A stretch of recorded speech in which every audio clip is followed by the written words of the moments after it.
2A State Championship of Louisiana on CST.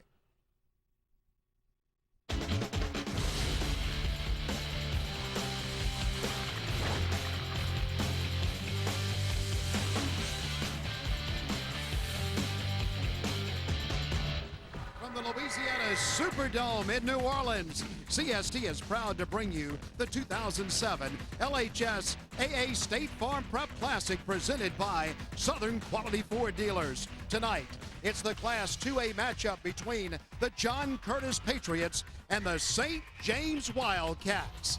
Hello, everybody. Welcome now inside the Louisiana Superdome with Rob Bushmack. I'm Dennis McCain. John Curtis and St. James met during the regular season. St. James won that one, but this one is for the state championship. And gave them the district championship, but out of District 10 2A. But this is for all the marbles. These two teams know everything. There's no secrets here. The game films are going to look the same as they did back in October. This is a game that's going to be very tough for St. James. John Curtis has never lost to an opponent twice in the same season. For the St. James Wildcats, Luther Ambrose, he's capable of the big play. Well, he's the total package. He's had 1,305 yards on the season. You get a good look at Luther there. 170 rushing yards, 3 touchdowns last week over a pretty good Calvary defense in the semifinals. But if he gets going, it'll be tough for John Curtis to stop him. When he gets past that initial tackle, he's got that yak. He can that yards after the contact. He's got it, and if he gets into the secondary, he's gone. Well, as usual, John Curtis has a great running game. Kenny Kane he's in the backfield, and he's one of the good ones. Well, they'll run you off center, then they'll run you off guard, then they'll run you off tackle, and that guy right there is going to tote the mill. 1,056 yards, 15 touchdowns.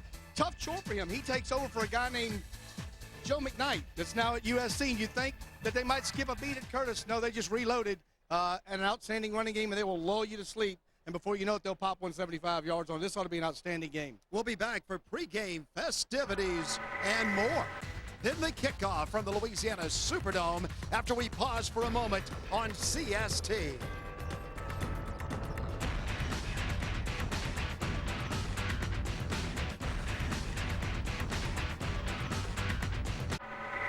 Welcome back, everybody. The St. James Wildcats take the field, and the John Curtis Patriots, here they come. And we are underway as John Curtis kicks it off. Medley does, and he gets it to Dumas. Dumas is charging across the 20, and then down he goes as the kickoff was brought to you by NOLA.com. Let's go down to the third member of our crew now, Tressie Landecker. Well, thank you so much, Dennis. You know, we could not have asked for a better match-off to kick off this prep classic this year. Number 1 seed facing number 2. It's not very often that the brackets work out exactly as we've planned. John Curtis, a team with such legacy, taking on St. James. One thing St. James has, confidence. Confidence because they know that this John Curtis team can be beat.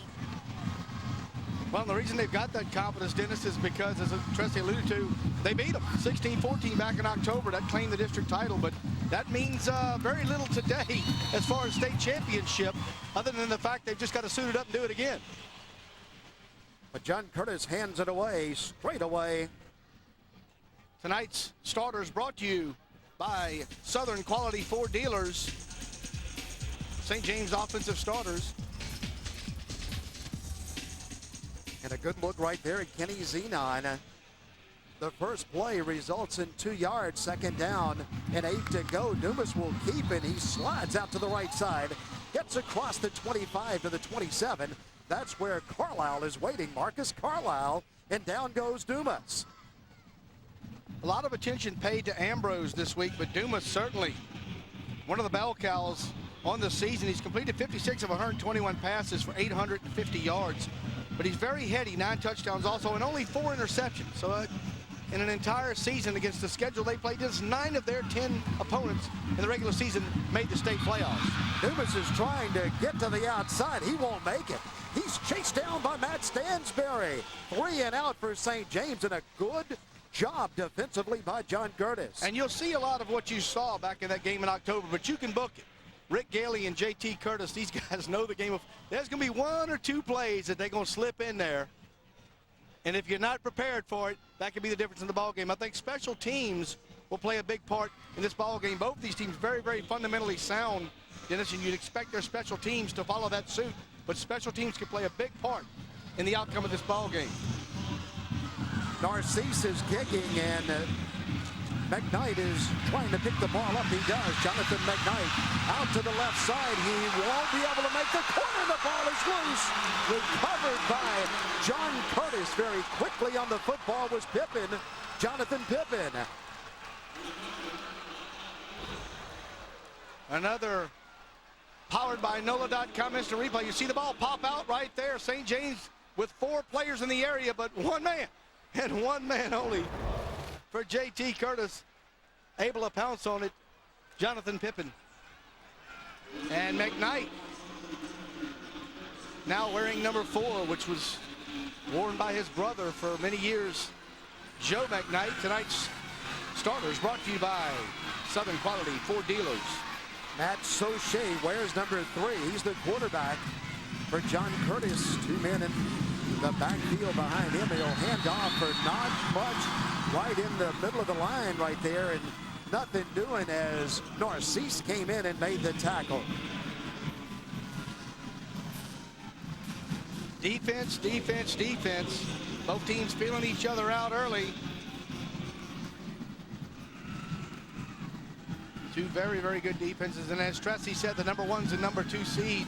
But really, Dennis, I'm not sure anyone didn't think that this matchup was going to happen again in the state championships. Great games in the playoffs. These 2 teams have been heads and shoulders above in 2007. Absolutely no room at all in there as they give it to Kenny Kane, Winchester, Felix Winchester.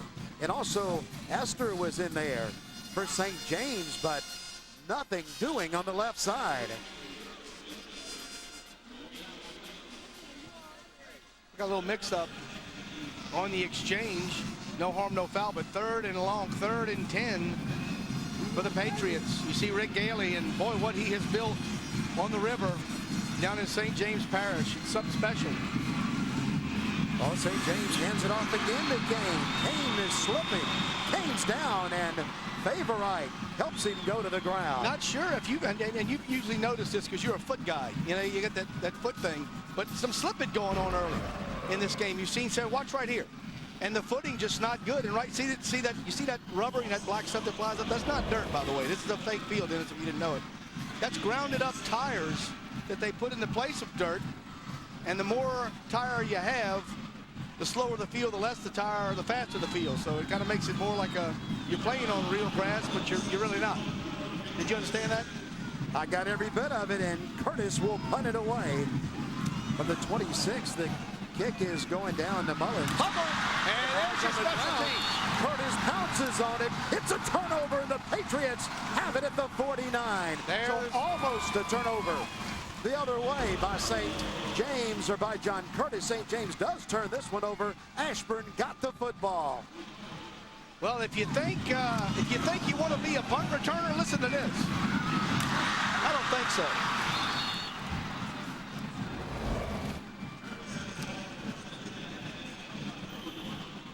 Great field position for the John Curtis Patriots. They have LeBlanc in the backfield, and they have Kenny Kane. Sauché up under center at the 49. Sauché keeps it, puts his head down, pushes across midfield to the 47-yard line, and that's a gain of about 4 on first down. Your defense comes in 3 and out, doesn't give up a yard, and you nearly block the punt. You're going to get it at midfield, and you get the turnover. So John Curtis usually takes advantage of everything they get, but can the St. James defense come up and stop them again? 7.5 minutes to go in the first quarter, and Curtis has a 2nd and 6. Here is a pitch to Kane, who's looking for running. He is lugging the football inside the 40 to the 39. That's a first down. Frazier finally came up and made the tackle for St. James, but a lot of room on the outside for Kenny Kane. Well, when you keep, as you see Kenny Kane's numbers there, just an outstanding, averaging 9 yards per carry. That's, wow. That puts you in 2nd and 1 nearly every time. Makes it easy on the offensive coordinator. So as you mentioned, Rob, they'll put you to sleep and then give it to Kane, and then it's off to the races. They'll run it between the guards and the tackles, and then all of a sudden they'll pull it out the belly and pitch it and go wide, and Kenny Kane will pick you up 9 every time he touches it. Lane LeBlanc is also in the backfield, and This time, getting the balls on the ground. St. James, I believe, on top of it. The Wildcats have the football. It was Narcisse who jumped on it. I'm not sure if it was in the exchange, but the ball came out pretty quick. Let's take a look at it again on the NOLA.com instant replay. In the belly, yeah, he tried to pull it out. So the exchange was never made. Watch it, you'll see it better here as the ball's already on the turf. Soche tries to get on top of it, but Narcisse, good look at him there with his beanie on. You know, you hear people talk about it all the time about putting it in the tummy there, then pulling it out. But what if the guy just takes it when it's in there? That might be what happened just then. Here we go as Dumas is keeping the ball alive in the football game. He has it again, and he slices with it out to the 39-yard line where Porter is stepping in to make the hit. A lot of work by Dumas for 2 yards. JT will let him run around like that all day long for 2 yards. Dumas just a junior. And the game plan thus far is to let Dumas keep the football. Let's see if they get Ambrose in the contest. He's in the game, but let's see if they get him into the action shortly. He's out to the right side right now. Zenon is directly behind the quarterback. Zenon is running the football. He's across the 40 to the 41, slams into a big pile, has a couple of yards, and at that point down he goes. Yeah, going to be 3rd and 5 for the Wildcats.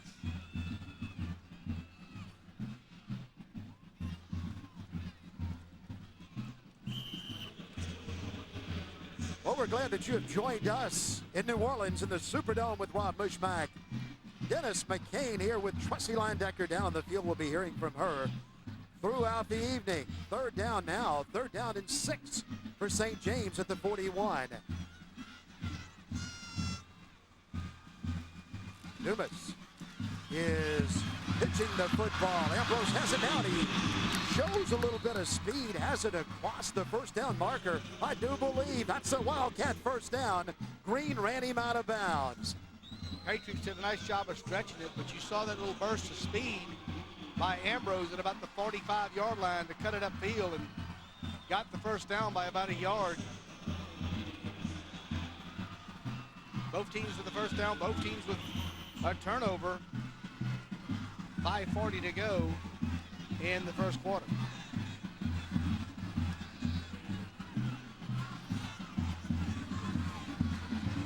All right, let's see what they do here. It's the first down, and the ball's on the ground again. It's been there a lot tonight. John Curtis has it. There's the sign. The man who's on top of it is Chris Hawley. That was definitely an exchange problem, as Dumas actually never got the snap from center. Yeah, the snap, he never controlled the snap. Exchange problem between Dumas and his center, and the Patriots are there to gobble it up 1st and 10. You get a good look at the man. J.T. Curtis and Rick Gailey. On the other side, he wants to talk to his offense. And both of them saying, hold on to the ball, guys. John Curtis right back on the offense, and they'll go right back in the middle again. Is the ball loose? Yep. It is loose. St. James has it. The man who is on it is Esther this time for St. James. Well, the only problem with that is Rick Gailey didn't have time to talk to his offense. He was just getting them over there, and they got to go back on the field. So whatever he wanted to tell them, he's going to have to relay it through the wide receiver that brings in the next play. What's causing all these fumbles, Rob? That right there was jarred out. Got a hand on top of the football and swatted it out of there. That was Henry, I believe. Henry. Well, the ball carrier's not a lot of room before they get popped, and then the ball comes out. It's at the 47-yard line. You need just a second to start running at the 47. First down for St. James. 4 turnovers already in this ball game. Look out, this had a chance. What a great defensive play. Well, they counter it back. Mullins, though, stays at home. A gain of maybe a yard on first down. An outstanding play by Mullins. He was pretty well blocked, fought the block off, turned it back inside, made the tackle. Give him just a football on first down. Second down and a long 9 to go.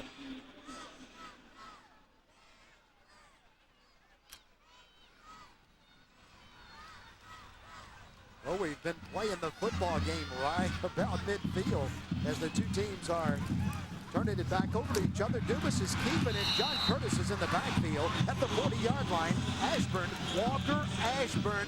Down goes Dumas at the 41. So a big loss there to bring up a third down and right at 16 for St. James.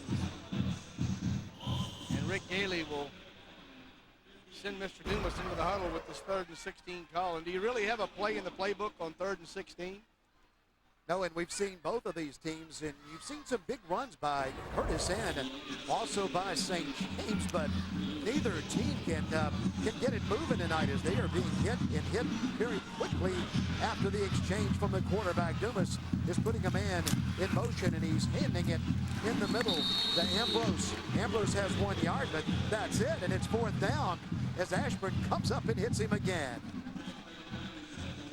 So 4th down, and the Wildcats will have to punt it away. And let's see, these the defenses are doing their job. The special teams have been a little rough on both sides, but the offense is just each with a 1st down, and that's it. Narcisse is the young man who is standing at his own 28-yard line. He'll punt it away. Jonathan That's going to be a flag. McKnight is waiting. A flag is thrown on the front, and McKnight's down at the 15, but will come back and check the flag. It's either a personal foul and a 1st down, or 5 yards, and they'll keep the play. The foot never hit the ground, and they're going to say personal foul, and wow, that hurts. Take a look at it again right here. Watch the foot. The leg still up in the air.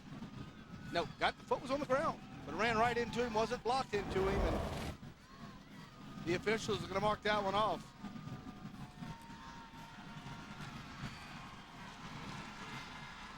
Curtis wants only 5, but the officials say we're going to give you 10 more than that, and a 1st down for St. James. Now he's getting that meeting with the offense he wanted. And J.T. Curtis is pumped. New light for St. James. The Wildcats will play it from the 44-yard line of John Curtis.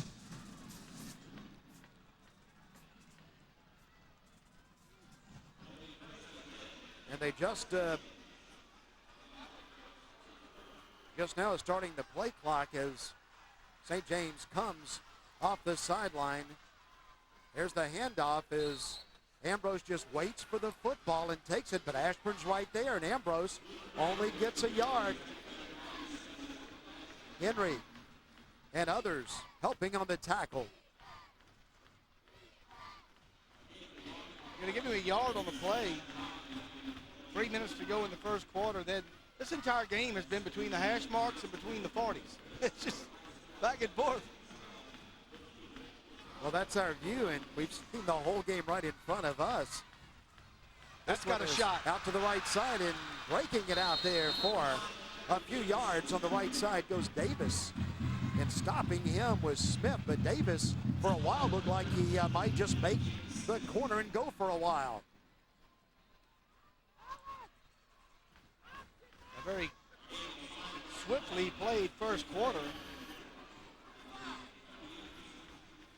Coming up on the 2-minute mark, 3rd and 4, and you got to believe this is 2-down territory for St. James. Well, they'll hand it right up the middle to Ambrose. Ambrose puts his head down, lugs the football just short of the 35-yard line.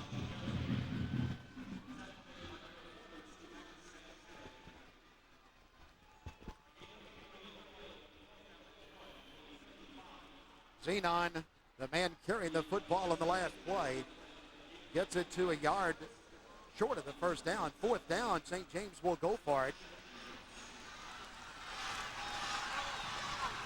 4th and 1, and he got it. He got it. He's going to get the right foot mark, and he's going to need the right foot mark because Curtis was all over it, but he did get it. Well, we have a good view from here, and it looks as if St. James has the 1st down.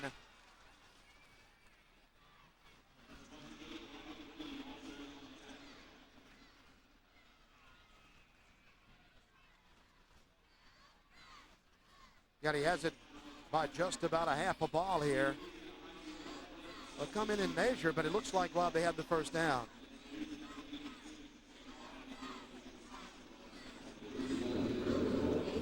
You know, that was when the ball is 8 feet from the sidelines, you would think that you would just point first down. He only made it by a couple of feet. Easily a first down as it turns out, but a good push there in the end for St. James. So the Wildcats have something going at the 34-yard line.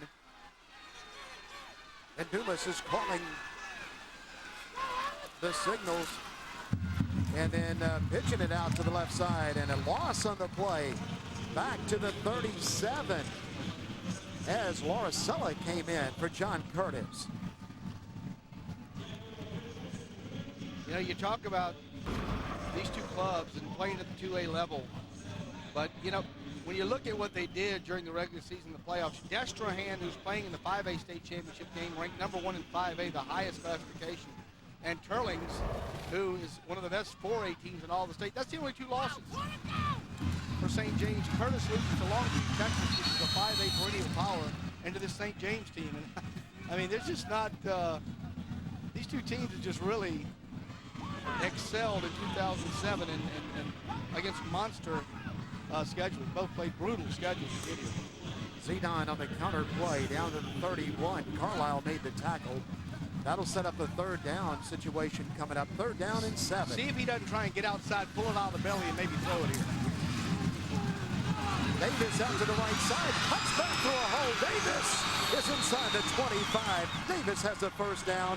Carlisle again on the tackle for John Curtis as he comes up and drops the ball carrier. Another look. The NOLA.com replay cuts it back against the green. There's a lane there if you can find it. Best run of the night for the Wildcats. That's the end of the first quarter.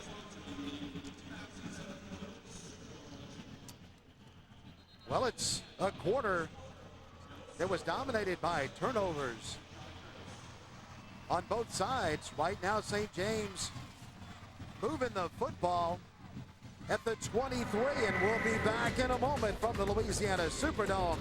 John Curtis, St. James scoreless as we go to quarter number 2. Welcome back, everybody. We are scoreless as we go to quarter number 2.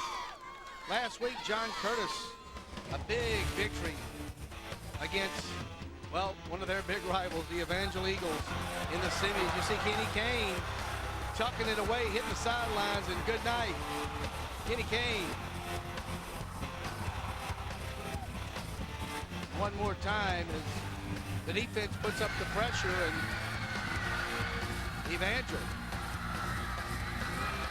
gets it into the end zone, but too much Curtis and too much running by Curtis, and they win it 29-10 over the Evangel Eagles. Last year's 1A state champion, moving up to 2A, made it all the way to the semis, but Curtis, 452 wins for that man right there, 21 state titles, 21-6 in championship games, and what an ambassador for high school football in the state of Louisiana, J.T. Curtis. Back very quickly, Ambrose gets a yard on first down, and now we're at 2nd down and 11 as Dumas wants to throw the football. Dumas will keep it, and Dumas is slashing in and cutting back to the inside to the 1-yard line. That is all Dumas. Looked like the 12th man was going to get him in the sidelines, but he did a little Fred Astaire and kept it alive and takes it to the 1 from up top to the Superdome in the south end zone. Smith and Green finally got him. They're at the 1-yard line now. St. James threatening to score first in the 2A state championship game. 3 men in the backfield. Let's see if Dumas will quarterback sneaker go to one of them. He'll hand it off. It's a touchdown. Sliding into the end zone for a St. James touchdown is Narcisse. 6-0. Put 6 lights up on the board. St. James has the lead. Well, they just power football. They just needed a yard there, Dennis, and you see the hole open up, and St. James, and you know Rick Gailey wanted to get on top first, and the all-important extra point for Rick Gailey's club, and the man gets a touchdown. So, all right, suit it back up, tie the shoestrings, and linebacker, running back, score a touchdown. Okay, put this shoe on and go kick us an extra point. Well, the extra point is up and through. It's good. St. James.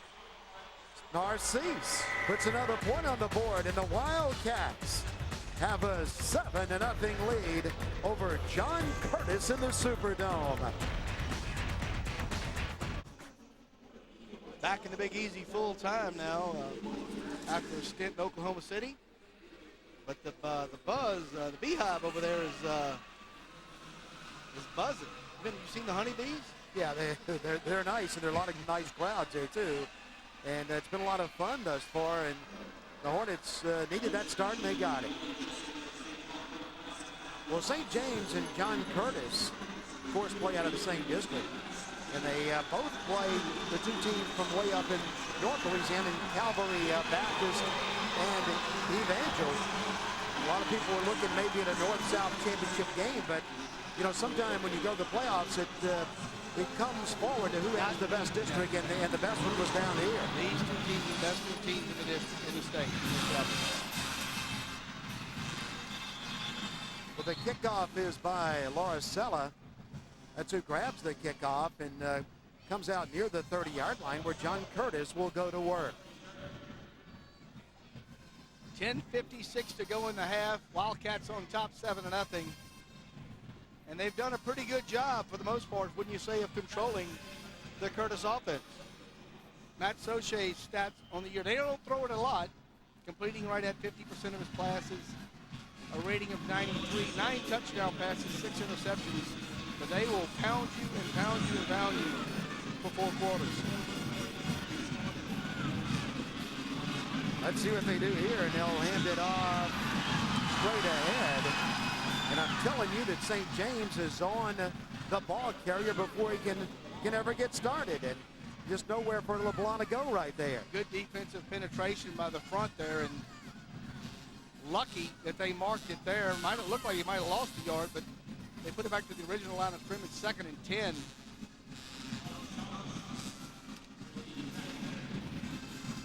Clock running down in the first half. Smith is going to split way out to the left side. Curtis with 2 men in the backfield behind Soche, and Soche wants to throw it for Curtis.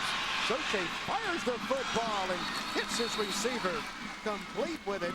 Catching the football down the field was P.J. Smith.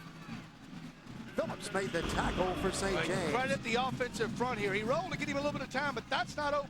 But still no pressure. Sets his foot. Nice job. Well done by that offensive front for Patriots, keeping the penetration off of the quarterback and completing for a first down. Well done by Soche.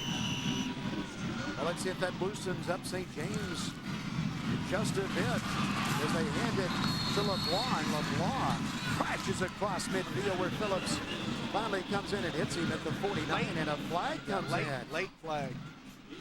Looks like it's going to be on Curtis.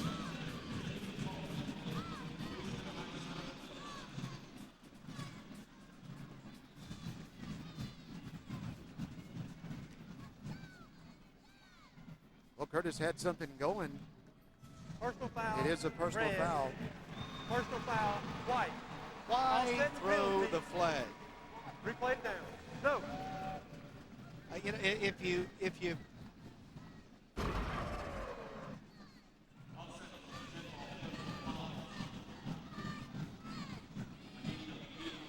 I think an offsetting penalty is the worst call in football. Somebody did it. Just walk off a penalty. Well, oftentimes you don't. Or just don't throw the flag and let's play ball. I mean, why stop the game for a minute to discuss whether both guys, I mean, just let's play the game. Soche is handed off, and no room at all on the inside. As LeBlanc carries the football, Narcisse is making the tackle. But I will admit one thing, at least at the high school level, the officials, they get an answer within 3 or 4 seconds and they do it. In some of these pro games and college games, it's almost like they know that the longer they take, the more airtime they're going to get, I don't know if they're auditioning for a play or what, but some of these things are going on 2.5, 3 or 4 minutes. Third down and just about a foot to go for the first down. Let's see if John Curtis keeps the drive going. Soche hands it, and the ball's on the ground again. Well, it looks like John Curtis pounced on it. I believe that it was LeBlanc who got on the football, and not only did he get on it, but that's a first down for the Patriots. Well, and the ball went forward past the first down marker. Now, in the NFL, that ball comes back to the original spot of the fumble, and it's fourth down if he wasn't past the first down marker. Kenny Kane and LeBlanc in the backfield behind Soche right now. And let's see who he chooses. He'll keep the ball and find a little opening on the inside and pushes his way to the 42 where Favorite is coming up to tackle. A gain, though, of about 4 on first down for the Patriots. Gotta watch myself. Don't know if we can pull away and show several of the St. James defensive players have on yellow wraps around their shoes. And every time there's a play, I'm thinking it's a penalty play. And I'm having to watch myself because it truly looks like a flag down on the field when I've noticed that a couple of times. Oh, the official. Whoa, Nelly. Soche on the quarterback sneak, pushes and drives and rambles with the football right on the inside there for a John Curtis first down. Darian Moore halted the action, but not before Soche. Not exactly it's a first down. How that young man planned on spending his Friday afternoon. Let's go down to New Orleans and call a state championship game, get a good steak down in the French Quarter and go home, not get clobbered by 5 linemen averaging about 250. Good looking drive for John Curtis. Let's see what Soche does now. That time he just saw a little opening and Motion. Came straight up the middle with it. Movement on the right side of the line. That'll cost John Curtis 5.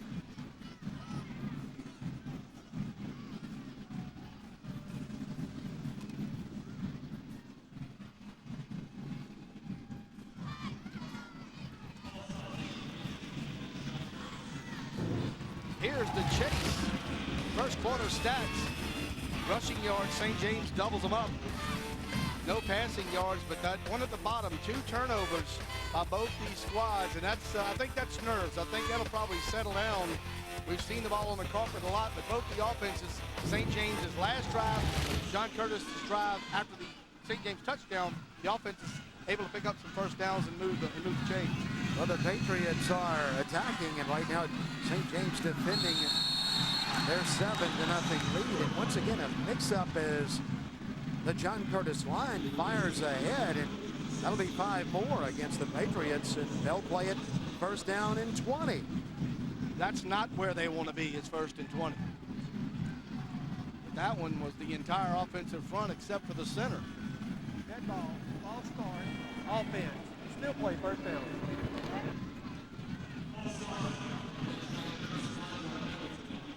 So that changes things, and as you mentioned, Rob, that's not where John Curtis likes to play. First and 20. Smith is hustling out to the right side wide. Now he caught a pass a few plays ago. Let's see what Soche does this time. He has Kenny Kane. He puts Smith in motion. And he hands it to Kenny Kane. Kenny Kane's down. Kenny Kane is turned around several times. And it was Thomas who was the first Wildcat to get in there and hit Kane right at the line of scrimmage.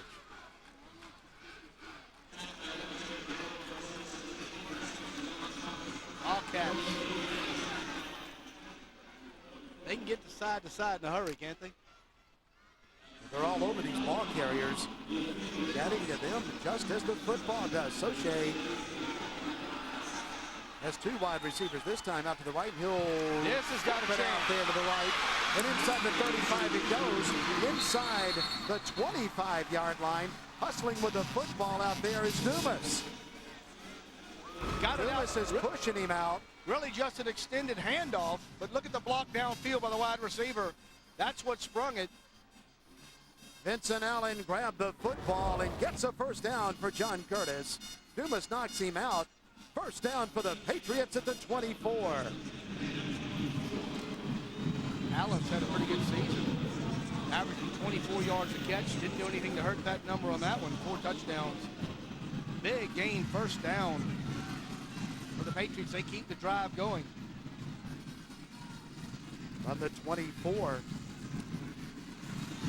They'll just keep handing away. This time, Kenny Kane gets a block from his offensive line and shoots down to the 18-yard line, where he's met by Winchester and Moore, but not before Kenny Kane picks up 6 yards. And again, we need to credit Bill Curl and all the people with SMG. The Superdome just looks beautiful, doesn't it? Really does. I mean, just looks better and better. Going to be a busy month in here. We got this going on, 5 state championship games, and we've got the New Orleans Bowl, Memphis and Florida International, then the Sugar Bowl, the Hawaii Rainbows, Associate breaks up the middle, and the Georgia Bulldogs, and then a week later, LSU and Ohio State for all the marbles. I mean, this facility is not going to get a break for about 6 weeks. All right, that's the big one that's coming up. Sugar Bowl and the BCS National Championship being played here in this facility. At the 11-yard line, Soche is coming up under center, and Curtis has a good drive going, but once again a flag is coming in. And Mr. Curtis is not going to be happy. This offense is built on discipline and fundamentals and focus. Dead ball, false start, offense, repeat first down. All right, let's check in very quickly as we go down to Tressie Linedecker. Well, thanks, guys. Just a minor injury to report on. Senior cornerback, number 28, Robbie Green, has sprained his knee. Right now, they're kind of icing it down. They're going to see, but his return to the game is questionable at this point. All right, thank you, Tressie. And there's Mr. Green. And there's the ice pack. Get one of those on your knee after about 5 minutes. It's a little chilly. 1st and 15. Soche gives it in there to Kenny Kane. Touchdown. No, it goes to LeBlanc. Touchdown to Blaine LeBlanc this time. John Curtis is on the board. Well, the hole was a big one, and LeBlanc got through it in a hurry. Didn't really get touched till he got inside the 2, fell into the end zone, and Curtis an extra point away from knotting it up at 7. Look at the hole.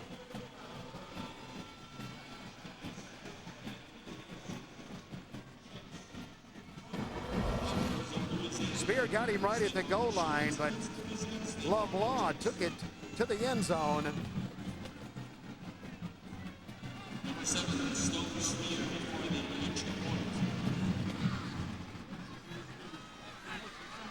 Spear is in the game to try the extra point. His kick is in the air and good. It was a low kick, but it got through, and that's all they needed. John Curtis. And we are tied as Blaine LeBlanc ties it up for John Curtis. J.T. Curtis, well, he likes that last drive, and the young men from John Curtis have it tied. They overcame a lot of adversity in that drive. They had several penalties and had to overcome it and got it tied up. Huge crowd for this Class 2A game.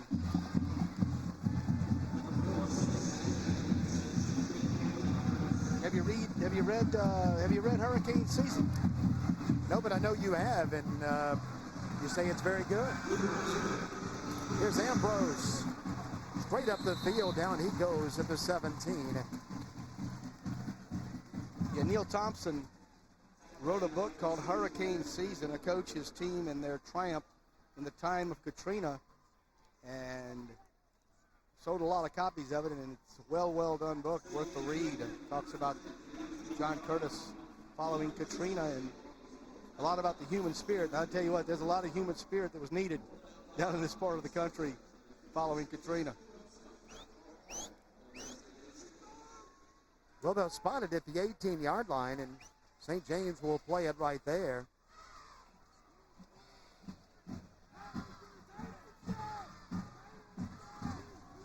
So the Wildcats will put a man in motion, and they'll hand it off right in the middle to Zenon, and Zenon spins out across the 20.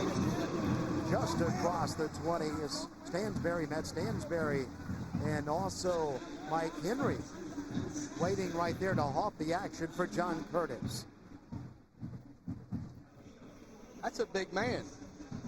300 big ones. He's got some pretty good feet, and he can move it around in a hurry. Second down, we'll call it 7 to go.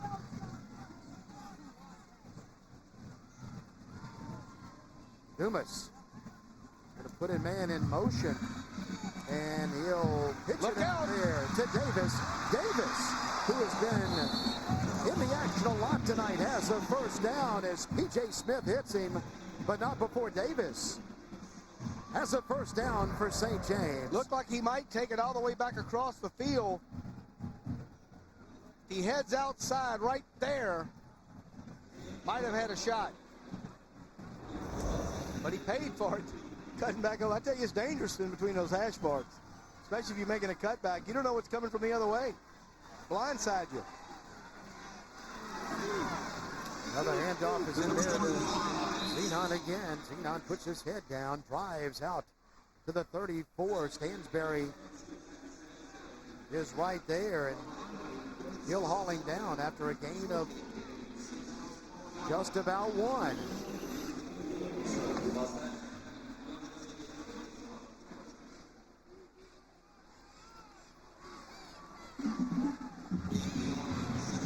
Everybody's in tight now for St. James.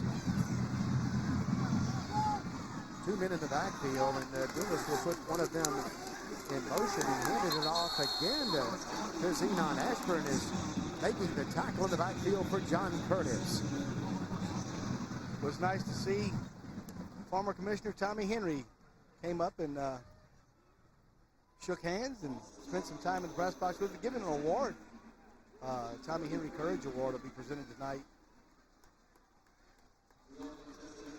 At halftime of this 2A game. Mr. Henry had a good run with the association. Actually, this the first Tommy Henry Courage Award will go to Wayne Warner from Chalmette High School. And if you don't know his story, you need to get a hold of it because it's an unbelievable story after Katrina. Ambrose is trying to shake and bake a little bit, but there's nowhere to go. John Curtis in the backfield. Ambrose is on the ground short of his own 29-yard line, and one of the men in there was Chris Hawley, and he was also helped out by Jordan Hansberry. And the Superdome, although he's been here before, his first time in the official capacity as commissioner, Mr. Kenny Henderson, in his first Superdome Classic as commissioner of the LHSAA, of course, came on in October. McKnight is touched just as he gets the ball. McKnight is trying to find the outside. He will not be able to do it. And John Curtis had a wall set up down the sideline, but McKnight could not get there. And boy, they have some great assistants at St. James. That man right there, Don Rodriguez, he was on Sonny Jackson's staff at Nichols State in 1981 when I went down to Nichols to continue my higher education. And I tell you, if it wasn't for Don Rodriguez and Sonny Jackson, I'm not sure where I'd be right now. I wouldn't be here, that's for sure. Kenny Kane is just lugging the football and rambling with it. Spinning inside the 45-yard line. Frazier finally on the tackle. Williams came in to assist. Well, he always makes us feel so welcome when we go down to St. James. Coach Rodriguez does. And it's been a couple of years since we've been there, but boy, we had some great times watching the Wildcats. Absolutely. Well, they had an outstanding game several years back with Redemptress. We were able to, had the privilege to do the play-by-play in the color of that game, and what a game it was. Soche is keeping to the right side. Soche belted at the 39. Slobber knocker. Narcisse delivered. This is going behind the woodshed right here, buddy. Watch this. That is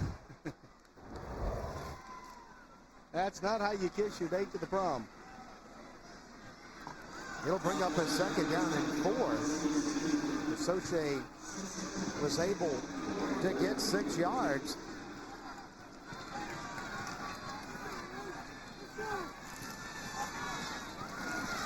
Kane to the 30. First down, John Curtis.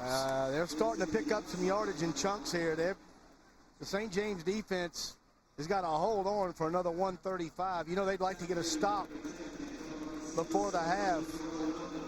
Curtis will get the ball to start the second half, and they certainly don't want him to get it up 7. Well, you talked about it early in the game. They just keep diving the football right there in the middle. Just call a dive play. Haven't been getting a good push, but now the offensive line is opening up a little hole in there for Kane and for LeBlanc. Soche wants to throw. Single coverage, look out. Throws it to the end zone. Soche has a touchdown for John Curtis. It's Vincent Allen. Touchdown, Patriots. Yeah, called the single coverage early, just not any help in the middle of the field. And boy, was it laid in by Soche like a breadbasket. Watch this, single coverage on the bottom side of your screen, running a post pattern, and wow, just out of the outreached fingertips of one of the Wildcats. Allen, 30-yard touchdown reception, and John Curtis has their first lead of the night.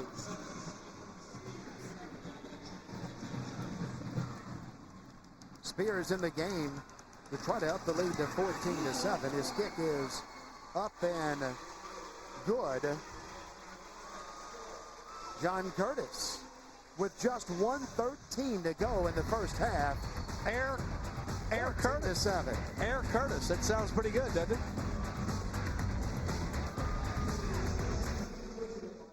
Bonnie, our new score, John Curtis 14, St. James 7. CST's college basketball coverage is underway, and we've got more than 115 men's and women's games on the schedule. CST's college basketball coverage continues all the way to March Madness. Get the complete schedule at CoxSportsTV.com.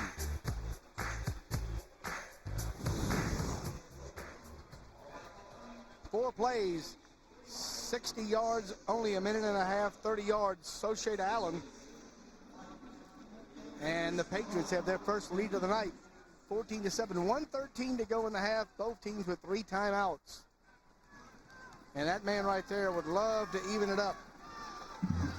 Medley has the ball teed up at the 40. He'll kick off for John Curtis. He's waiting on the okay to kick it. He gets it right now. He'll kick it to Ambrose at the 10, at the 20.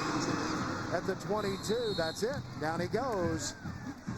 Poole on the tackle for St. James as a flag is flying in. 15 on a late hit on the Wildcats.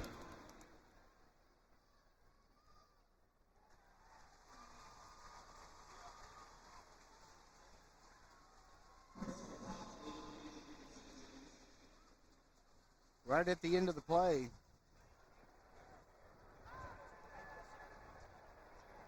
Dead ball, personal foul on the receiving team, first down. John Curtis, Rob, absolutely couldn't do anything offensively to start the game, but we talked about it. They'll just keep hitting the line. They fell down 7-0 now, 14 unanswered points, and they have St. James backed up at the 11. If you're St. James here, the one thing you don't want to do is put it on the carpet. St. James, nothing fancy, hard hitting out there as both teams are coming up and hitting each other. Zenon with the football. Zenon is out to the 17. How'd you like to be the guy with the ball in your hand? Listen to this.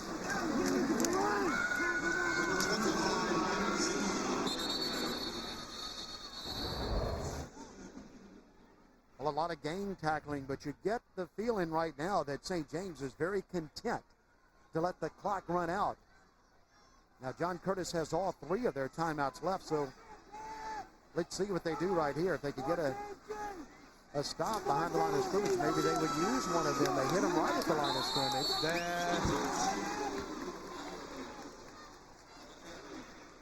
And the clock continues to run down to 13 seconds. Collins with a big hit in there for John Curtis. And without a timeout here, or barring a timeout, that will be the last play of the first half. And both teams are ready to go to the locker room. Some hard hitting and an entertaining first half. The John Curtis Patriots have a 14-7 lead. And Curtis chose not to use the timeouts. They'll go to the locker room with a 1 touchdown lead. They will get the ball to start the second half. And they will have the football with a 14-7 lead.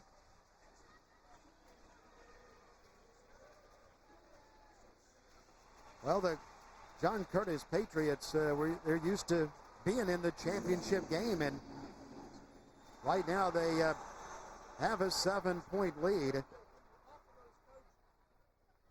as both teams are going to the locker room. So Rob St. James looked very, very good early on, but John Curtis just kept doing what they do game after game. Yeah, and they're going to keep doing that in the second half, and they lull you to sleep, and they pop it over the top for 30 and a touchdown. And let's go down to Tressie Leindecker. She's standing by with Coach Gailey. Well, thank you so much, Coach Gailey. You played them before this season. You knew it was going to be a physical game. Yes, and I'm a little disappointed that we didn't have any physical play offensively, and they're taking the fight to us right now. So we've got to do a much better job of that in the second half, because ultimately it's blocking and tackling, and if you can't block them, and they're hard to block. I mean, they're a great football team, but we've got to do a much better job of blocking them offensively. And what do you tell them at halftime to get them motivated to come back and play another 2 quarters? Look as angry as I am and stay angry. Good luck to you in the second half, Coach. Thank you. We'll do well. All right, guys. All right, thank you, Tressie. Let's take a break, and then we will be back to check out halftime activities in the Louisiana Superdome.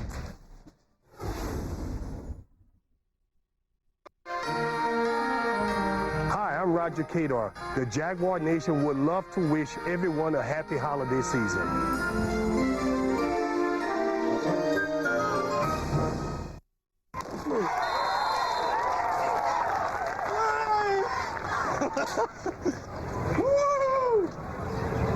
This group, come on! Woo! It's not easy going it alone. That's why we're making it easier than ever to get a State Farm agent for car insurance. See your local Louisiana State Farm agent 24/7. Stop by or go to statefarm.com. Online, on the phone, or in the office. Like a good neighbor, State Farm is there. Hi, I'm Ron Maestri of the New Orleans Zephyrs. The Zephyr family would like to wish everybody a happy holiday season. Third-string quarterback Sean. Welcome back, everybody. John Curtis 14, St. James 7 as we go down on the field in the Superdome. The St. James Wildcat Band and dancers entertaining at halftime of the 2A game.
watching the 2A state championship here in the Louisiana Superdome, where John Curtis leads St. James 14-7. We'll now go down to the field for the halftime festivities.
From John Curtis. Now they will perform Low Rider, featuring the dance line.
St. James 7 as we go down to the field for the Tommy Henry Courage Award. The Louisiana High School Athletic Association, who recently retired. All LHSAA member schools were allowed to submit nominees.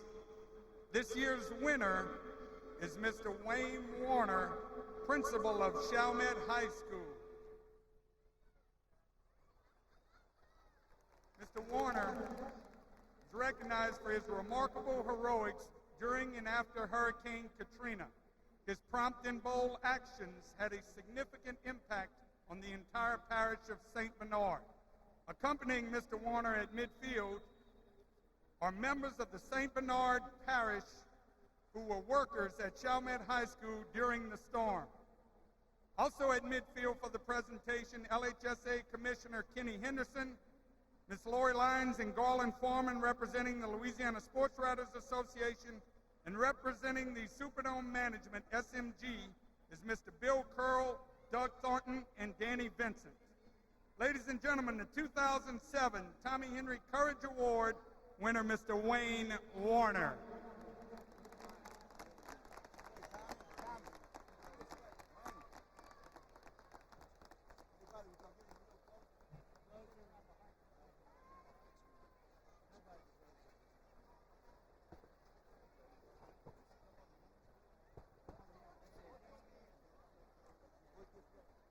And so the Tommy Henry Courage Award, and very deserving.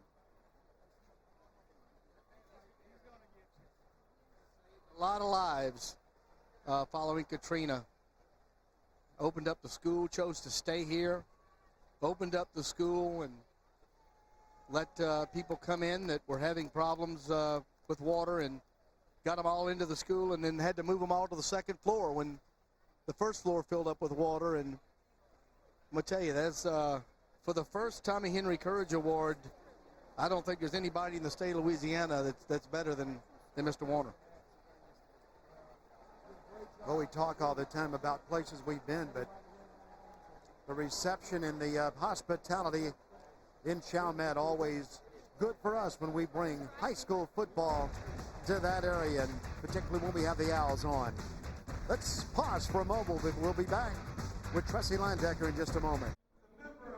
Welcome back, everyone, to the 2A matchup here in the Louisiana Superdome. I am joined by Mr. Bill Curl, spokesman for the Louisiana Superdome. We just witnessed the first annual Tommy Henry Courage Award. Tell us how that came to fruition. Our company that manages the Superdome, SMG, had such a great relationship with Tommy and the whole LHSAA staff and all the principals and people involved. We wanted to do something to honor Tommy upon his retirement. We gave him the first award because of his courage, and now the first real honoree for the award is Wayne. And all of the applications, all of the people who were submitted were very, very moving stories, but this one stood head and shoulders above it, and what a proud moment it is for us to have this for our initial Tommy Henry Award. Well, thank you so much, Bill. Now we'll talk to the recipient of the Courage Award, Mr. Wayne Warder. Talk to us a little bit about those couple of days that you stayed in the school. Well, it was actually a week. Seemed like a month.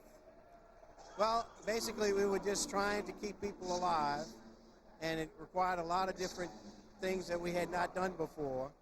The first night we got through it, we thought everything was going to be fine, and then that morning the water came up, and all our food was downstairs, and we had to get sick people upstairs. So we left most of the food, in fact almost all the food downstairs. And for the next few days we were trying to get insulin, and there were people who needed dialysis, and we had a lot of people who were sick in other ways that we had to try to help. And thank goodness we had a bunch of firemen in the shelter. We also had some other school people, and it worked out. We finally got out about a week later. Well, thank you so much for your time, and congratulations on such a prestigious award. Thank you so much. Thank you. Thank you, Bill. All right, guys, we'll go back to the booth for the kickoff of the second half. All right, thank you, Tressie. But before the kickoff, we'll talk a little bit about the first half. And when it started, turnovers from both teams. Well, 4 turnovers in the first 7 minutes of the ball game, Dennis, and neither one of the offenses really could do anything, playing it between the 40s and between the hashes. You'll see here the first fumble on special teams, and just can't hold on to it. Ambrose puts it on the turf, but the next play, the exchange is bad. Narcisse jumps on it. St. James gets it right back, and then they give it right back as John Curtis jumps on top of one, and then the fourth fumble gives it right back to St. James. This is the one that they took in for the touchdown after that recovery. Offense has got it going a little bit, as you see Dumas right here takes it down to the 1-yard line on an outstanding run down the sidelines, and that sets up the touchdown from 1 yard out. And St. James was looking good, up 7-0, but after the kickoff, John Curtis gives it to LeBlanc. They went straight down the field, and since then, they haven't been able to stop the Curtis offense as they go up top for the touchdown. And you see at half, John Curtis leading the football game 14-7. If you look at your stats, you see Curtis. These stats brought to you by Chase. First half stats, Curtis with 160 total yards. St. James with only 71, the majority of that on that one drive. Time of possession, all St. James's favor. They want to keep it that way. Turnovers are even. The penalties, John Curtis, uncharacteristic for them, 4 for 30, and those were illegal procedure penalties. But you see there that those last 2 drives, Curtis racked up some offense. And if St. James cannot, as Rick Gilly said, if they cannot block and tackle, it's going to be a long second half. John Curtis feeling a little something right now. They've been successful with their ground attack that they have put into play tonight, and the attack that they have used for many, many years. Well, let's go to break right now, then we'll be back for the second half kickoff on CST from the Louisiana Superdome. Welcome back, everybody, as Coach Gailey looks out for St. James. His Wildcat team will kick off to John Curtis to start the second half with Rob Mushmack, Dennis McCain, and we are glad that you have joined us for high school football, Louisiana style, the 2A state championship game. Narcisse has the ball teed up at the 40-yard line, and now he kicks it away. And the second half is underway as Porter is running the football out to the right side across the 30 to the 33. Nice return by Porter. Stepped out of the first tackle, got it up over the 30-yard line, 33-yard line for John Curtis. And Boy, you got to wonder what that defense from St. James is thinking now as they went up top for that last score, and at any time they could do it again.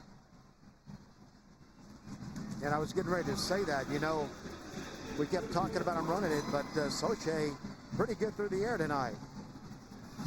They don't throw it a lot, but it's been very beneficial tonight. A couple of first downs and a touchdown on those 3 attempts.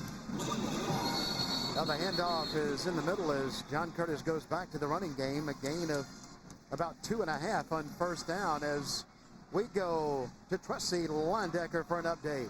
Well, thanks so much, guys. I had an opportunity to talk to the coaching staff of John Curtis. You know, basically they started out their first offensive drives fumbling the ball, but once they've settled down, they held on to it. I asked JT what he told this team at halftime. He said, basically, continue doing what you're doing, guys. We got to control the ball and control the clock. Back up to you. All right, in the backfield right now is Kenny Kane, and LeBlanc's back there also, and Soche fakes the handoff to LeBlanc, keeps it. It does not fool Clark. Larry Clark for St. James at the 36-yard line. Down goes Soche.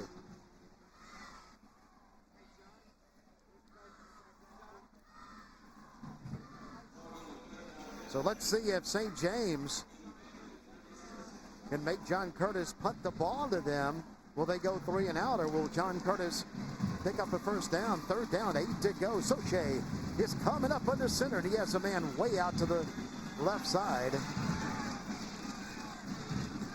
Still has LeBlanc and Kane in the backfield. He'll try Kane on the left side, and he runs into a wall of Wildcats. Cease is the first one there for St. James. Punting time for John Curtis. The Wildcat defense looked like the first series of the field tonight back in the first quarter on that one, as they gave up little or nothing. About 8 feet is all they gave up, and what, partner, there's some power there.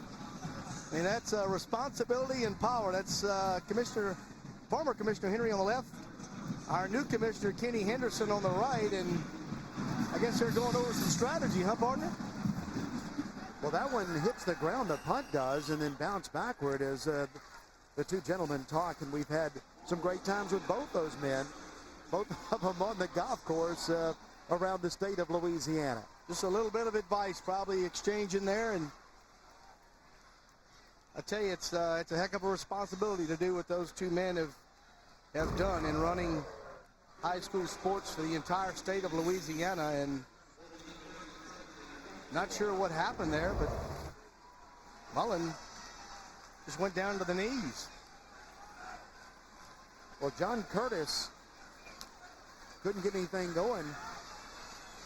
And now let's see what St. James can do with the football as they'll get it for the first time and counter back this way with it, but not a lot of running room as John Curtis is staying home tonight, and a gain of maybe 2 yards on first down for Ambrose. Smith, P.J. Smith, along with Henry, shut that one down.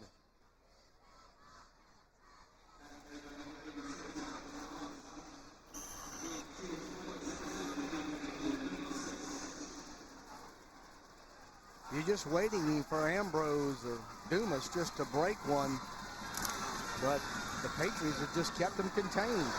Dumas is pitching the ball out there to Davis. Davis is slashing a little bit with it over the 35. He'll move it out to the 38, but that's all because Alex Grunts, and also Carlisle hustle out there for John Curtis to make the tackle. And a happy anniversary to CST. We haven't mentioned that for the 5 years that CST has been in existence, this is the 5th Superdome Classic. So we were here in year 1, but boy, has it grown in viewership and popularity in those 5 years. Dumas is wanting to throw, but he has a lot of company in the backfield. Most of them with red shirts on. And Dumas is sacked at the 32. Collins got him. Ashburn was in there also for the Patriots. NOLA.com instant replay is you see all 300 pounds of Collins just grabbing a hold. And St. James loses a yard on the possession. We'll have to punt it away with 8 minutes to go in the 3rd quarter. Second half starting a lot like the first half. Lauricella is deep for John Curtis. The punt is fair catch by Lauricella. He makes it very nicely at the 36-yard line as we go to break on CST. It's the 2A state championship game. Well, JT Curtis, good look at him, and his team will get the ball for the second time in the second half. 3 and out the first time.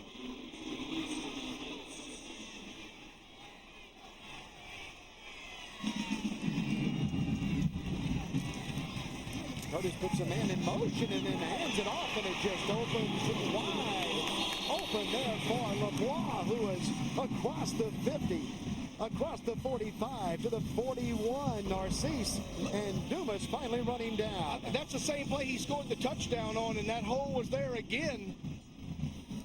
Face mask not called at the end of the play, and the Cats very lucky that they didn't get some more yardage tacked on there, but LeBlanc on the quick hit again.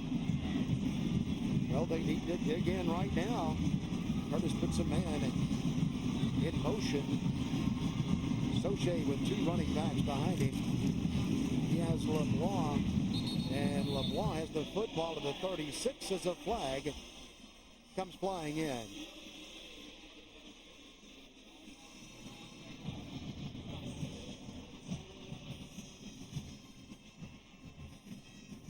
Well, the officials will talk about it, and motion is the call on John Curtis. So St. James will take that penalty after the gain of 4 on the play, and that'll back Curtis up and make it 1st and 15.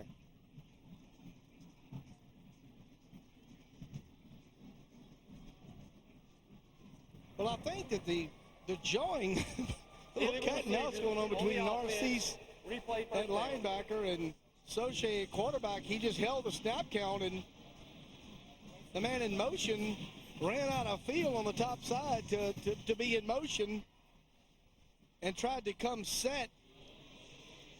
But Soche right there and Narcisse of St. James just jockeying around, and that time it benefits the Wildcats. This time, Soche wants to throw it, and he gets it out to the left side complete.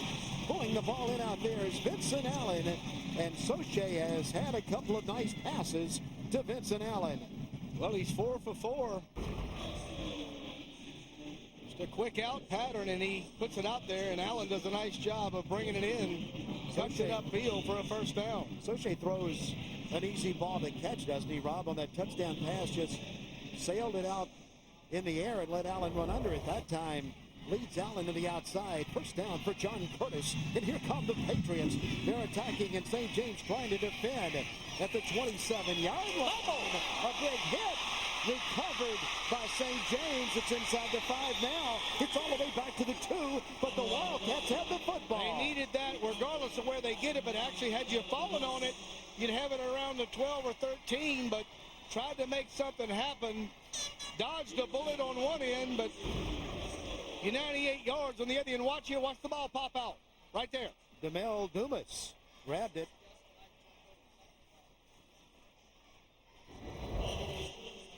So Rick Gailey's club picks up the 3rd turnover.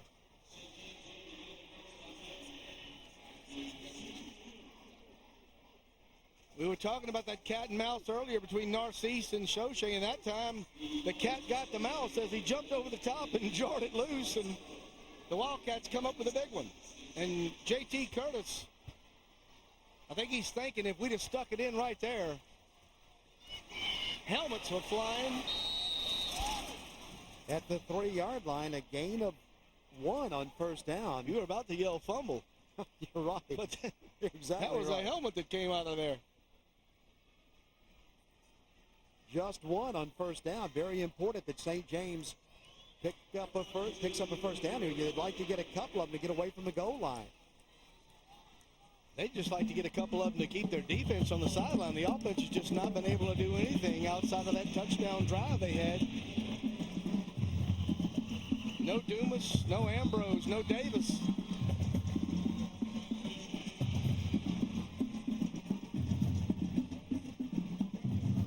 Well, the official sends a player to the sideline. Well, I'd say he's got an equipment problem. That's the guy who lost his head on the last play.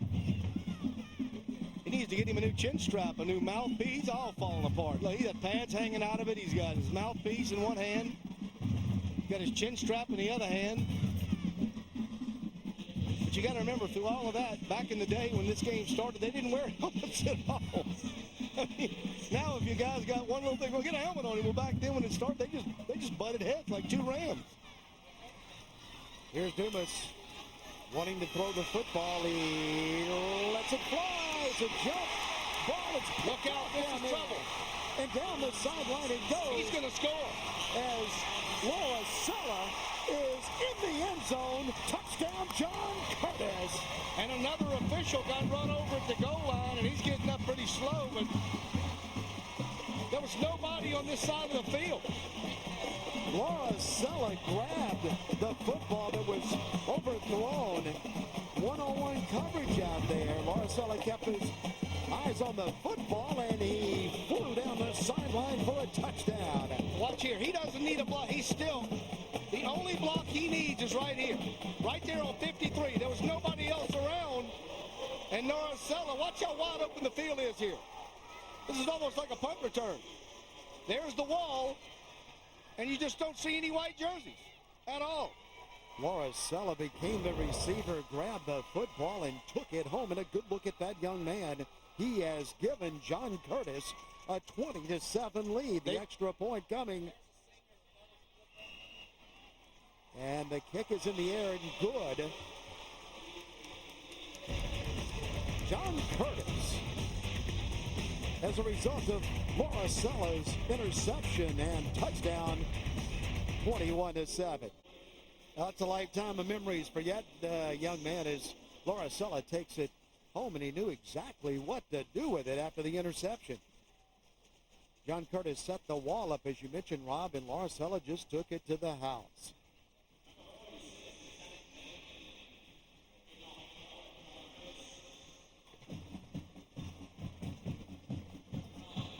All right, Curtis will kick it off. A couple of generation of Curtises there. Papa Curtis talking to the younger Curtis. St. James needs something good to happen, and Medley kicks it to Dumas. It ain't going to happen here. Who pitches it? Nothing there. The 6-yard line down at that point. Wow.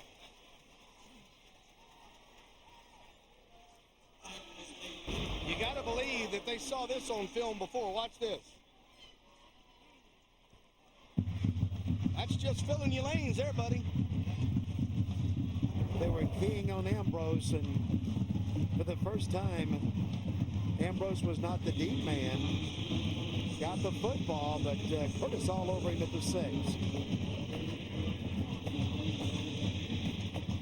Well, what do you do if you're St. James right here? Well, I mean, there's a lot of time left in the ballgame. You don't stray, but you got to do something to stretch that defense out and get some lanes for Ambrose and Dumas and Davis to give them some room. They can pop it and they can take it the distance on any play. This is going to be a delay of game just to start the, see right here, after the kickoff, half the distance of the goal, delay a game.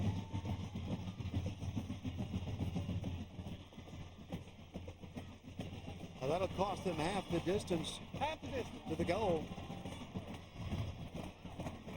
Delay game on the offense, half the distance, repeat first down. And they'll be back at the 3-yard line.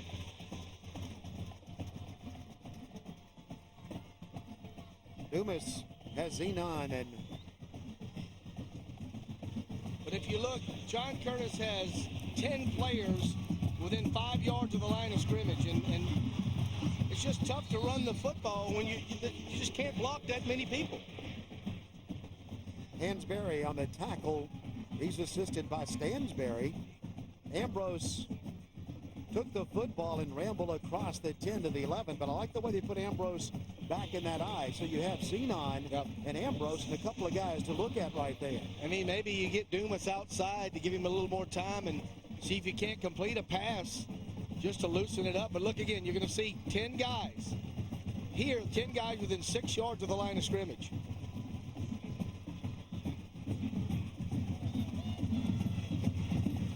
That's a Pickwick hitter. Very quickly done, straight up the middle for Z9. And he splashes with a football across the 25, where Porter hits him, and Smith comes up to assist on the tackle. Anything that appears to be quick, it's not a long developing play, is working for both of the offenses. And there you only had one guy to beat, really, on that quick hitter. But anything that's a delay or a counter, the defenses are in place. But the quick hitters, LeBlanc for Curtis getting those quick hitters out of the fullback spot. And then you see there, that worked very well. Kenny Zenon, a good look at him. He'll get the football again. Feeling something. Zenon across the 35. Zenon is ripping out to the 37 and a first down.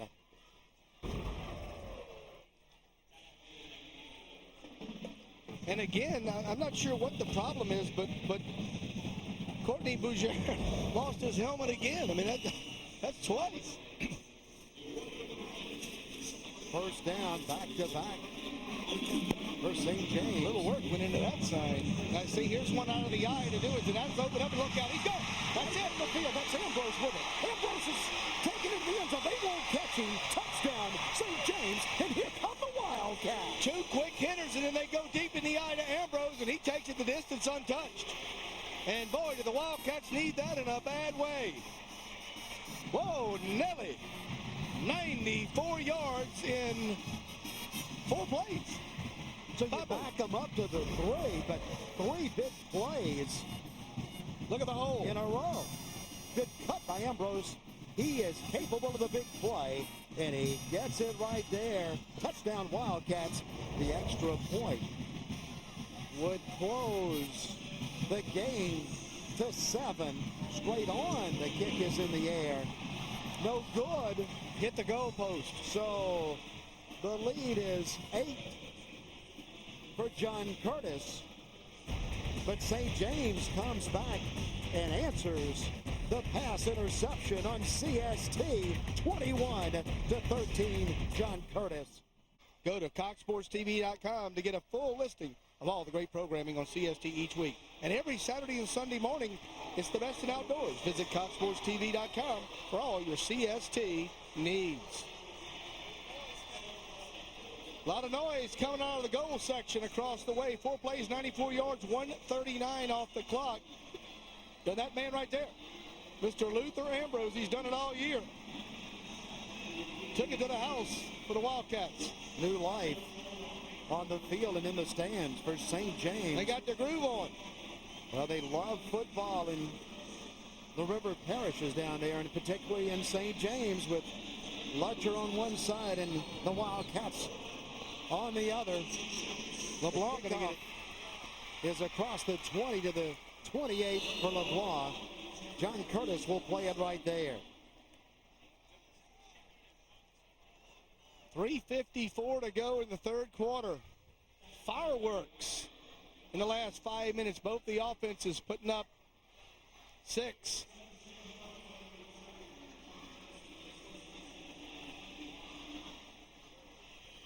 So Sauché is back in the game as you get a good look at him for John Curtis.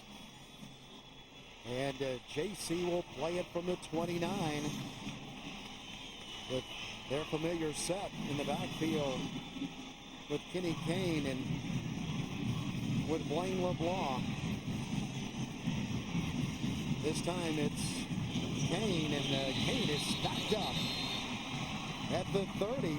Give him 1 yard on first down. The first man to get to him was Jonas Thomas. Jonas Thomas got him right at the 30. Second down and 9. Going to give him a yard. 3:30, 3:29, 28, and counting here in the third quarter. Sauché getting the call in the offensive huddle. You saw Kenny Kane. A lot of intensity in those eyes. Curtis puts a man in motion, and they hand it off out to the 35-yard line. Third and about 4 as Narcisse gobbled him up.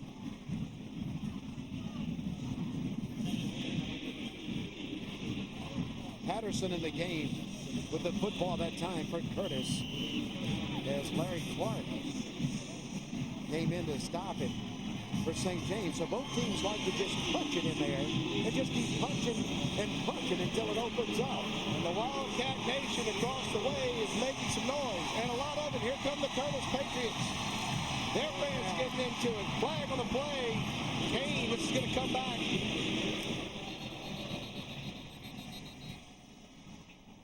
Well, Curtis centers the ball very quickly. There's a flag on the field, and we'll talk about it. And if you're St. James, you want that man right there to get up.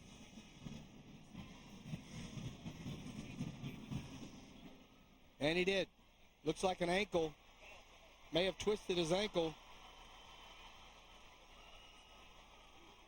Well, Narcisse is a key on defense for St. James. He's made a couple of big hits tonight, and right now limping off the field, where the officials are talking about that last flag, and it looks like, Rob, they're going to leave the ball right where it is. They're going to pick it up. It was thrown immediately as if it was offensive motion, and Rick Gailey saying, what did you see? What did you see? I mean, it goes back, if you throw the flag, what did you see? What made you, unless it's like a reflex action, what did you see? That's all I want to know. Soche is... Rick Gailey wants a timeout because the guy won't tell him what he saw. And he calls a timeout. He called a timeout to get an explanation. Just tell me what you saw. All right, let's take a break as Coach Gailey gets an explanation on CST. John Curtis, 21-13. Let's look back last year at John Curtis. Yeah, they won it all last year, the defending 2A champions. And the quarterback sneak early on got them ahead. Now here's where St. Charles made their move. Pick six, 53 yards, got it into the end zone, but that would be all that the Comets got on that Friday afternoon. And remember this name, Mr. Joe McKnight? Good night, Mr. Joe McKnight. Did you see that move? And the thing is, he's still doing it at Southern Cal this year. Smooth when he makes the move. Joe McKnight. And the Patriots took home the gold hardware. 27 times in this game. 21-6. Make it the 28th time they play tonight. The handoff is on the right side, and good movement by the offensive line for John Curtis across midfield to the 48-yard line, and nice yardage on first down, a gain of 5, just over 5 for the Patriots. I couldn't be a coach. Just couldn't do it. Who are you talking during the break? If you threw the flag, what did you see that made you throw the flag? And I think Rick Gailey still doesn't like the answer that he got. And you know that's happened to him, to J.T. Curtis a few times. But you know what? They tell you they couldn't be an official either. Yeah, they like what they're doing. Both of them do it very well. Big pile in the middle. And just short of the 45-yard line will bring up the third down and a long 2 to go for John Curtis. 3rd and 2. But those are the things you have to overcome. And, you know, officials, you know, outside of that West Virginia Pitt game, I don't think officials have a whole lot to do with the outcome of a football game. But they were trying. I can tell you one thing, buddy. If that would have happened on the street, they'd have been in prison. Here's the handoff and a nice second effort that time by Blaine LeBlanc as he slams into the line and lugs the football. First down, John Curtis.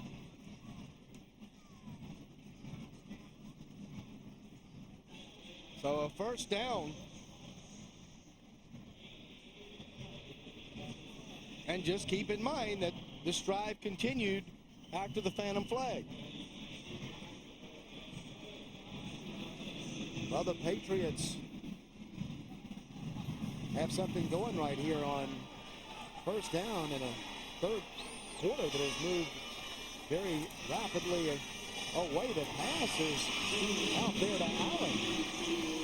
Allen has a first down, and Soche to Allen has been a good combination tonight.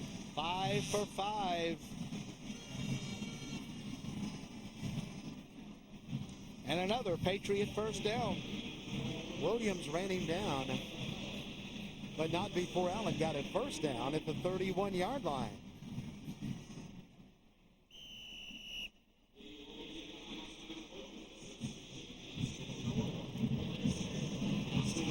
The Patriots send a couple of men out to the right. Kane and LeBlanc again. LeBlanc in the backfield. LeBlanc spinning with the football to the 20-yard line, and that's another first down. He has taken it huge chunks, and he's not getting up. But every time he's touched it,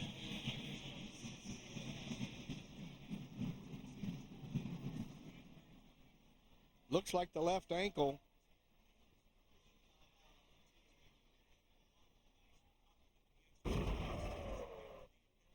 Powered by NOLA.com instant replay. See if you can see the ankle roll up right here. Ooh, hey. One more look at it.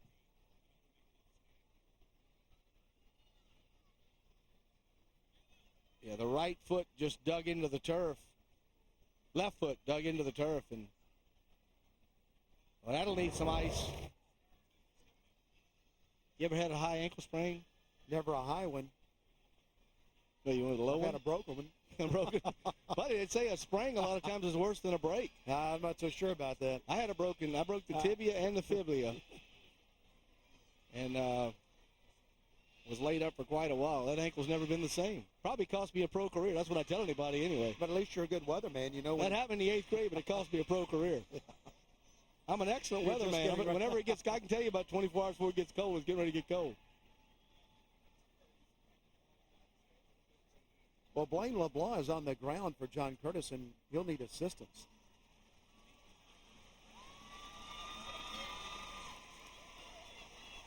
He's had an outstanding game for John Curtis tonight. He's not putting any weight on it at all.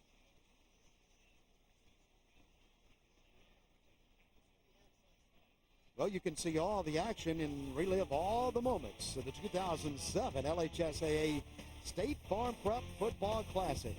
DVDs are only $30, and you can get them. Order at the website at www.flashpixphoto.com. Cameras all over the Louisiana Superdome, and also the photos from the game at that website at flashpixphoto.com.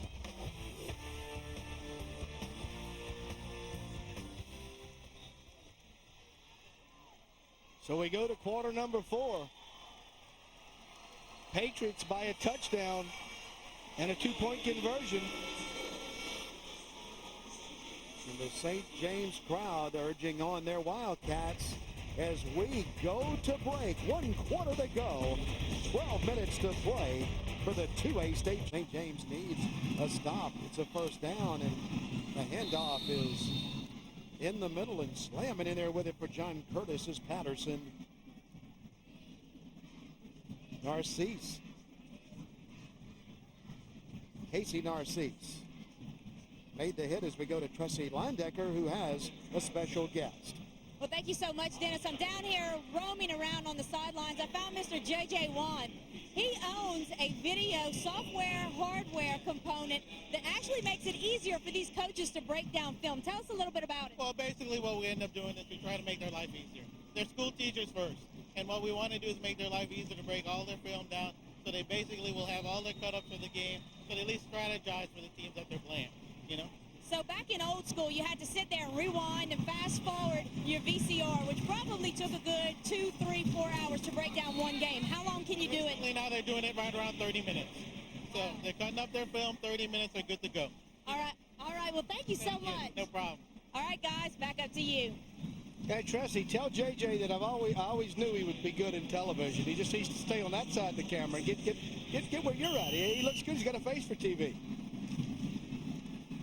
At the 11-yard line, 3rd down and 1, John Curtis gave it that time to Kenny Kane. Of course, J.J. Wan, one of the best volleyball coaches in the state of Louisiana. He's moved on now to Louisiana Tech up in Ruston, but led Mount Carmel to some state championships. Let's take a look at our Chase third quarter stats. John Curtis, the rushing yardage about even, but look at the passing yards. Right at 100 yards to none for St. James. You got to feel like if St. James could just maybe complete one or two passes and open up a few more holes, that maybe those lanes would be there, because you know the passing has softened a little bit on that defense for St. James and allowed the running game to get going, but St. James has earned every yard they've got. Well, a big measurement here. They had Kane stop short of the first down, but then he plowed ahead, lunged out there and got the first down. But I'm going to tell you one thing. That is not where you want to have a first down. That is the hardest place to score from on a football field, is the 10-yard line. I agree. I mean, I'd a lot rather have it on the 12 or give it to me on the 10 plus 6 inches. Give me something. But from there, it's very difficult to score. But the good news is they have a drive going and they have a first down. They lead by 8 and they're threatening to go up by 2 scores. Once again, LeBron, Kane, and this is Kane inside the 5. Kane is at the goal line, just short of the goal line. And that is probably one of the easiest places on the field to score from, which is about the 6-inch yard line. But Kane just got outside. Yeah, they stretched it out this time, and Kane took it right at the goal line. Ooh, the ball flew out, but luckily for him, not inside the pylon. Had it been inside the pylon, ooh, that's close. St. James has been sending the offense out on the field. No instant replay, just inside the 1. Soche will probably quarterback sneak. He will off to the left side. Soche scores. Touchdown, John Curtis. Well, it's 27-13.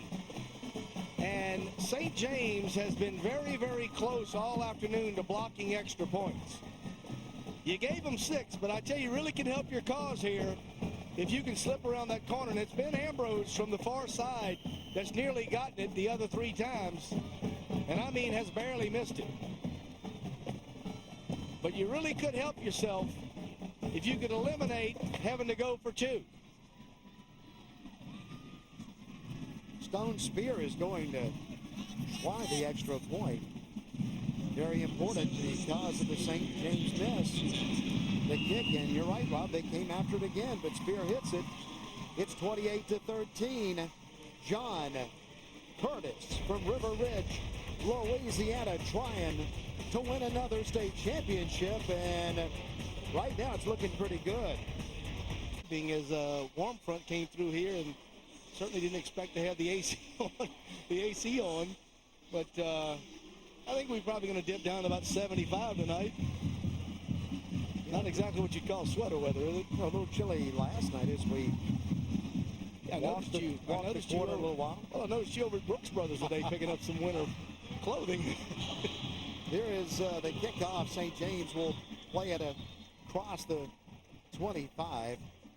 And a must situation right now for the Wildcats. It is, and they need to score on this drive, and the defense needs to stop. John Curtis has been eating up clock, and Rick Gailey giving the positive reinforcement to the offense, and they need another quick one. They need another Ambrose for about 70. Well, they got it done very quickly the last time they had the ball, and nothing fancy, just hitting up the middle with it. Let's see if St. James can get something started here again. Yeah, they can't afford a 6-7 minute drive here. They'd love to get it to get points on the board, but you'd like to see 1, 2 minutes or less, and have about 7-8 minutes to go in this thing, and put your defense out there to see if you can get a stop. There goes Zenon. Zenon's hit by a number of John Curtis Patriots, a yard up the field, and that's all for Zenon. They've used 1 timeout, but they only have 2.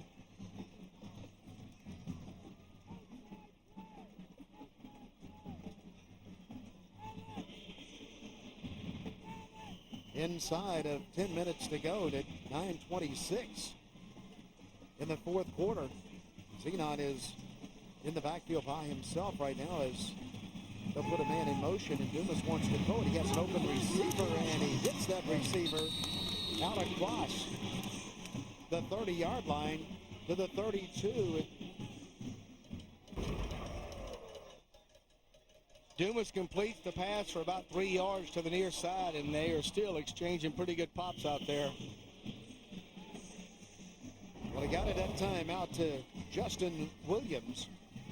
He ran out about 3 yards or so and hooked. And Dumas hit him. A big third down play coming here. Third down and 6 to go for the Wildcats. The Wildcats in their white jerseys with black bridges, and Dumas is keeping, and now he's and it's a big hit in the backfield. Slamming in there was Hansberry. Whoa! Hansberry. Nelly. Goodness. Hansberry is the man who got him. One more look at it here. Dumas reads the end, but Hansberry getting physical in the dome. So Hansberry was keying on the pitch man, and a textbook tackle for the Patriots. Well, the ball bounces, and Curtis, well, they won't get near the football there. As JT Curtis said, just let it do whatever it's going to do, and then we'll go back on the offense, and they will when we come back. Exclusively on CST, John Curtis from the 21. Well, they've got the milk. And that's tradition at John Curtis. Those milk jugs with the rocks in them, they've been around a long time. That's a simple way to cheer right there. But, you know, the problem you got is that you don't want to leave that thing halfway full of milk and then put the rocks in there. Then it's a mess. Well, a very quick flag coming here as Curtis runs up the middle, and Curtis will get delay a game penalty after the timeout.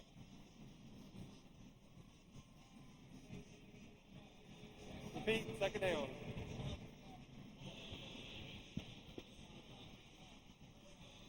And LeBlanc is back in the ball game for John Curtis, so they've taped that thing up, and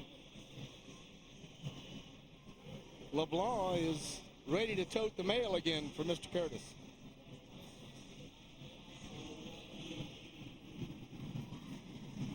Well, he's right off to the right of Soche, and Haynes the other way, and he'll take it to Kane and keep the football, pick up 3 yards before Brad Phillips runs him down. Well, this is a must here. There's 2 downs that the Wildcat defense just does not need to give up 12 yards in. They need the football back, and they need it back without another Curtis first down. Because Curtis does not need any more points. The clock is what they're playing against. 2nd and 13, a short 13, but Curtis would love to pick up 14 and knock another couple of minutes off the ticker. Patterson brought a play in for John Curtis. Patriots, Soche is keeping the football. He spun down at the 19. Only one, but the clock continues to run as Narcisse comes in and makes the tackle. This is the play. You get the ball back with 6 minutes. If they don't get it, you get it back with 4 minutes if they do get it. If you get it back at all, you got to stop them right here on a 3rd down and 11. Of the plays in the game, and John Curtis is running a lot of the clock. They'll center it as the clock is down to 4 seconds and to 3, and they'll hand it off on a draw play. Defensed very nicely by the Wildcats at the 20-yard line, so John Curtis will punt it away to St. James. And this is where you can do some damage with Ambrose, because you got to kick it to him. He's going to be at around midfield. Well, you can kick it out of bounds, but you're going to give him excellent field position. But if you kick it to him at midfield and he's able to handle it, you're looking at getting it somewhere between the 35, 40-yard line in John Curtis territory. Casey Narcisse made the tackle. John Curtis will punt it. And Ambrose is standing right at the midfield stripe. The punt is in the air. Ambrose is catching the ball at his own 48 and trying to get to the outside, trying to look for a little crease there. He'll get it to the 45, but that's it. Good field position, though, for St. James. Yeah, they don't have far to go. 5:17 to go. A nice return by Ambrose. Stansberry made the tackle.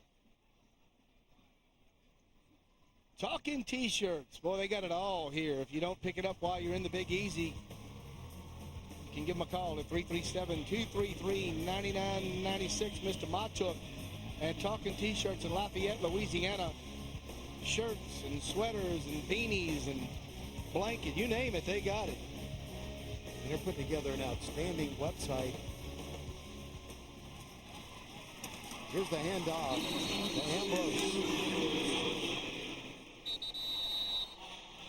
And a late flag.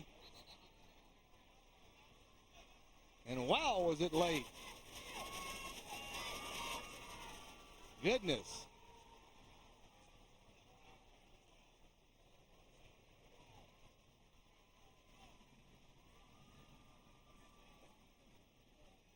I'll tell you one thing, this is one of the hardest hitting 2A games, Rob, that we've seen in a long time. Both teams, these two teams could play it. But the thing is, they can play head to head. They can play at any level. 2A, 3A, 4A, it doesn't matter. These teams have the talent and the coaching to play. And they got a lot of depth to play at any level. It just so happens they're playing in 2A because of their enrollment. Dead ball, personal foul on the defense. Well, personal foul. First down. And you know that J.T. Curtis is not going to be happy with that one because he gives. That's a killer. That's like at the 30. That's like giving a team free throws with the clock stopped. When you give them 15 yards and the clock stopped.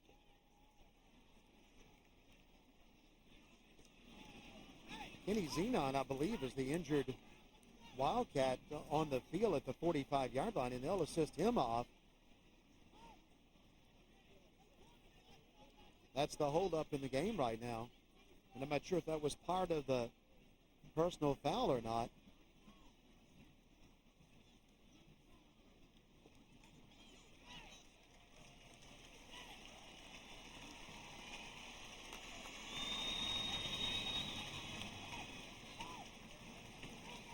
Well, he's a key man in the offense for St. James, and he's being assisted off the field right now. Carried off the field, not assisted. Well, you heard J.T. Curtis there. If you saw, he told his defense, "Don't say a word, not a word." So maybe it was more of some jawing going on. But Mr. Curtis says he's not going to have any of it, and you know, you don't want to cross him.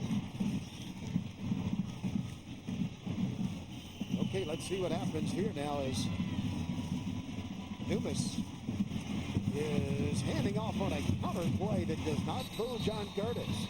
Again, anything that's taken a long time to develop, the defenses on both sides have been there. The quick hitters. Alex Grunts, the senior.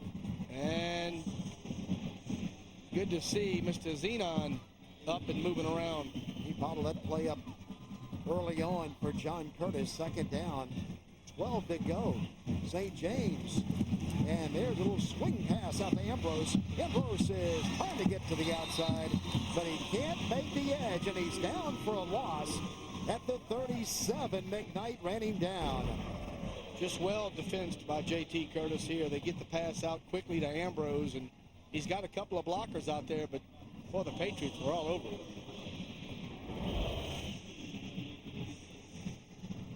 Third down and 16, and the clock just continues to run. And look at the clock tick, tick, tick away under the 4-minute mark. Third and 16, so they've got 2 downs to get 16 yards. They won't punt it. Dumas is giving it to Ambrose, but you get a feeling they're keying on him. And Ambrose is down as John Curtis stays home on the right side of their defensive line. Going to be 4th down and about 22, maybe 23. Lauricella For St. James. And you're going to have to send somebody long and throw it up.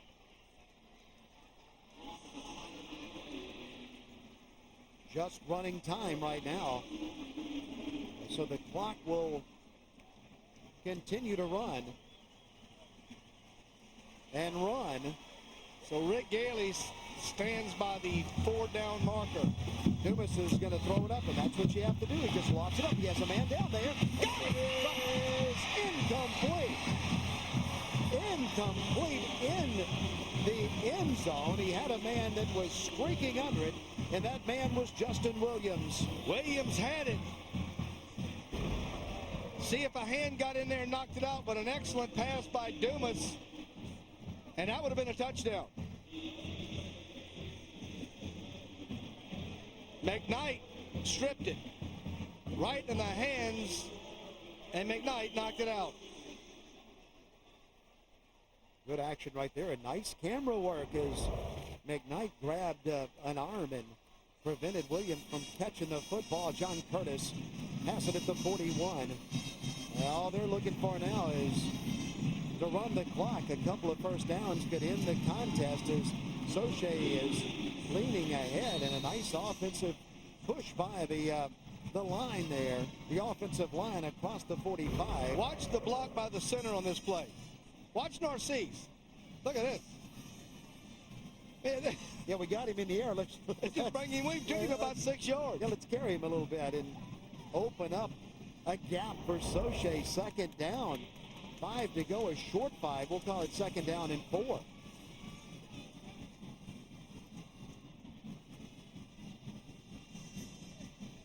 John Curtis in no hurry as they are poised right now, poised to win another state championship. Soche. First down. And almost to the 45, just outside the 45, but more importantly, it is a John Curtis first down as Frazier, Dontrell Frazier, made the stop.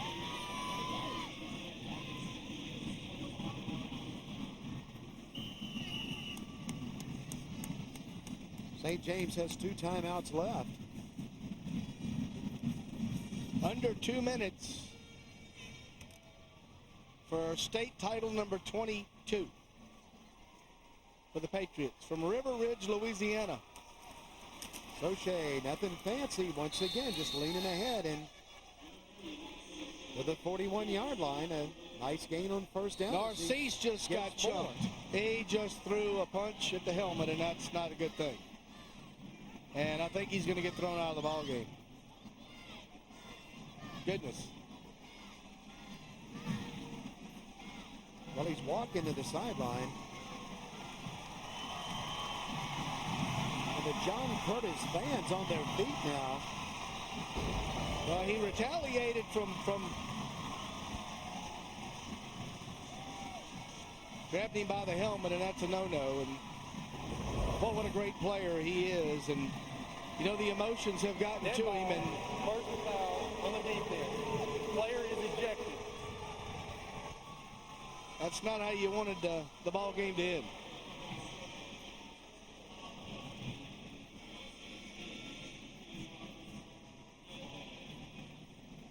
Well, he's a senior, and he's done.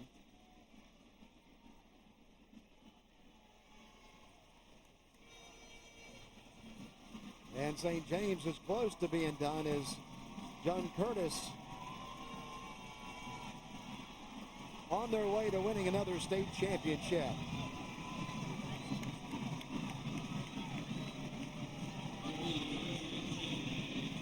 And I guess, Rob, not only are you ejected, but you get to leave the arena, leave the dome.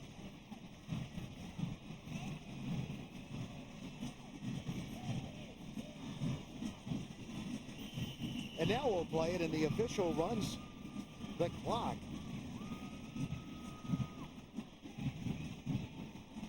And John Curtis will have 15 seconds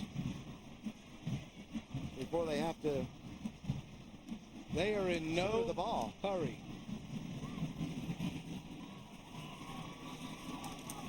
Soche to the right side. Soche with a little room, and he'll push his way inside the 20, just inside the 20. Puts the nose of the football inside that stripe. 2 more plays, and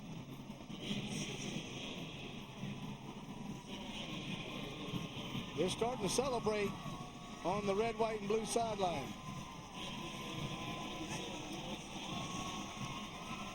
And they're not taking any chances. They're just letting Soche keep the football. They're only going to have to snap it one more time. Yep. This will be it. Barring a timeout by St. James. The V formation, the victory formation. Soche will sneak again, and he'll go to the 15 and inside the 10 and down to the 5-yard line. That will stop the clock. But when they set it at 25, John Curtis can call it a night and win another state championship.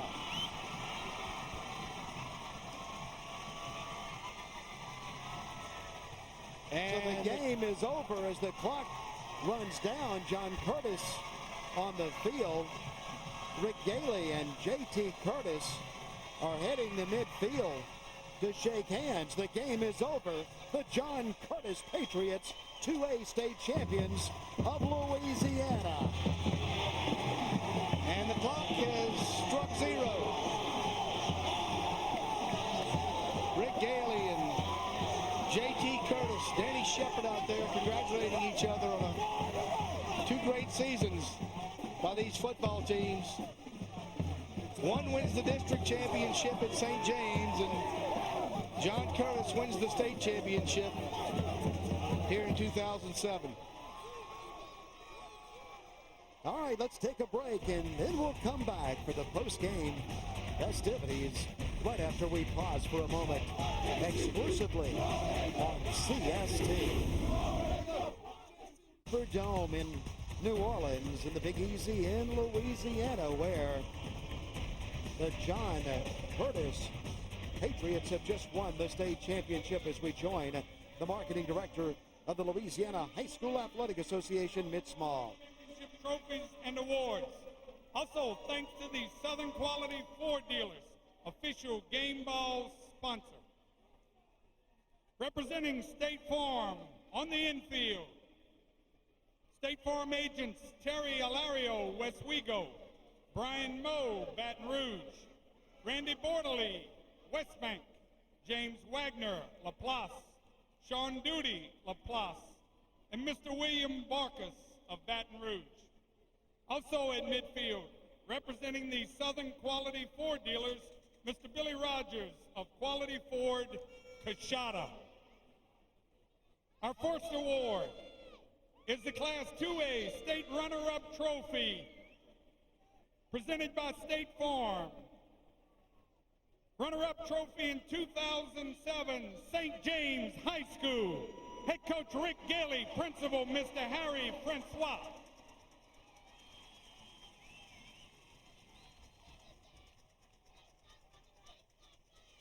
So Rick Gailey, not the one he wanted, but a great season for the Wildcats. They go 1-1 in 2007 against John Curtis. As we mentioned earlier, they won the District 10 2A district championship. And Curtis had a pretty good fight with the Wildcats, Dennis. The next award is the State Farm Outstanding Player Award for St. James High School, as selected by the working media of the Prep Classic. Outstanding player in 2A for St. James High School, number 22, Luther Ambrose. Luther Ambrose, over 1,300 yards rushing on the season, had the 63-yard touchdown run today, and you know he'd swap that plaque in a heartbeat for a state championship ring. But a great athlete and a great effort by Luther Ambrose. The game ball is sponsored by the Southern Quality Ford Dealers Representing the game ball, Mr. Billy Rogers of Quality 4 Coshada. Game ball goes to Curtis head coach J.T. Curtis. One of the finest football coaches in America. And you know, before he's done, he will be the winningest high school football coach in America.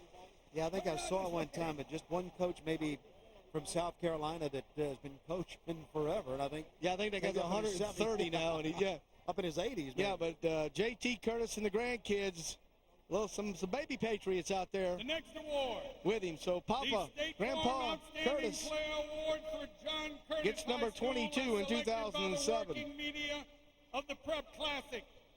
Outstanding player for John Curtis, number 97, Walker Ashburn. Walker Ashburn was all over the field today for the Patriots. A very deserving award to a defensive player. Yeah, he did a good job tonight, and I tell you what, a number of those defensive linemen by John Curtis had a great game, and he and secondary looked good. Well, he and Collins are about 575 pounds of beef, and I'll tell you what, they got it done today. And you'd think it would be old hat after 22, after 21 of them, but you'd think they just won their first one. They look just like the first one as John Curtis celebrates. And the party will be on in River Ridge, Louisiana. It's already on. Of New Orleans. It's already on. The team's just going to be late getting there.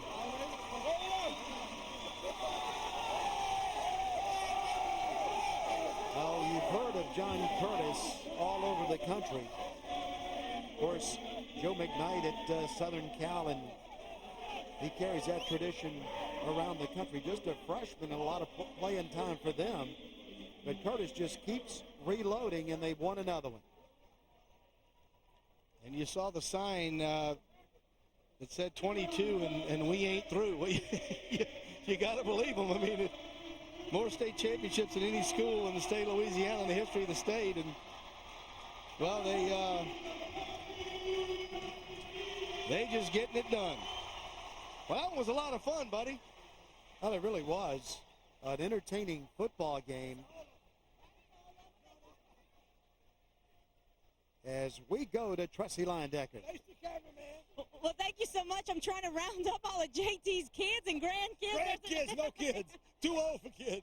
Anyway, congratulations on your state title. Thank you so much.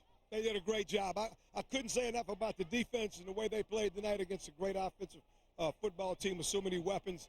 The play of the offensive line, I thought, really came through in the second half, especially big plays by our quarterback and our receivers was difference in the ball game.